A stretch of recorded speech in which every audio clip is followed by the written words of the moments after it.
அவர் பேசுறாங்க, அவர் நடிக்கிறாரு என்கிட்ட பேசாம. என்ன பண்றது? எங்க போய் கேட்கிறாரு, நீங்க பண்ணிக்க. மீட்டிங் இதோட இல்ல மீட்டிங். என் உயிர் போயிட்டு நான் பேசிட்டு இருக்கேன், நீங்க மீட்டிங் சாதாரண பேசிட்டு இருக்கீங்க. பதில் சொல்லுங்க, எனக்கு கூப்பிடுங்க. இப்ப யாரை கூப்பிடுறீங்களோ கூப்பிடுங்க. பிரபல பிரியாணி கடை பிரியாணியில் கரப்பான் பூச்சி. ஊழியர்களிடம் வாக்குவாதத்தில் ஈடுபட்ட கஸ்டமர். கர்ப்பிணி பெண் உட்பட 10 பேர் மருத்துவமனையில் அனுமதிக்கப்பட்டதால் அதிர்ச்சி.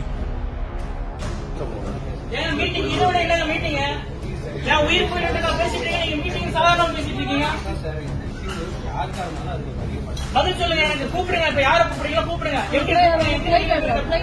சிதம்பரம் மண்டிகேட் பகுதியில் பிரபல பிரியாணி கடை இயங்கி வருகிறது. இந்த கடையில் நேற்று மதியம் விருத்தாச்சலம் பகுதியைச் சேர்ந்த தம்பதியினர் பிரியாணி சாப்பிட்டு சென்றுள்ளனர். அப்போது பிரியாணி சாப்பிட்டுக் கொண்டிருக்கும் போது அதில் கரப்பான் பூச்சி கிடந்ததை பார்த்து அதிர்ச்சி அடைந்த தம்பதியினர் கடை ஊழியர்களிடம் கடும் வாக்குவாதத்தில் ஈடுபட்டனர். மேலும் அவரது மனைவி கர்ப்பிணியாக இருக்கும் நிலையில் உடனடியாக அண்ணாமலை நகரில் உள்ள கடலூர் மாவட்ட அரசு மருத்துவக் கல்லூரி மருத்துவமனையில் சேர்க்கப்பட்டார். மேலும் அவருடன் 4 சிறுவர்கள் உட்பட 10 பேர் மருத்துவமனையில் சிகிச்சை பெற்ற நிலையில் கர்ப்பிணி பெண் மட்டும் தற்போது சிகிச்சை பெற்று வருவதாகவும் மற்றவர்கள் நேற்று இரவு சிகிச்சை முடிந்து வீட்டிற்கு சென்றதாகவும் தெரிகிறது. பிரபல பிரியாணி கடையின் பிரியாணியில் கரப்பான் பூச்சி கிடந்த சம்பவம் வாடிக்கையாளர்கள் மத்தியில் அதிர்ச்சியை ஏற்படுத்தியுள்ளது. உங்க வீட்டு குழந்தைங்களா சும்மா தேர்தல பதில் பேசாம நீங்க உங்க வேலை நீங்க பாத்துட்டு இருக்கீங்க. அவர் பேசுறாங்க, அவர் நடிக்கிறாரு என்கிட்ட பேசாம.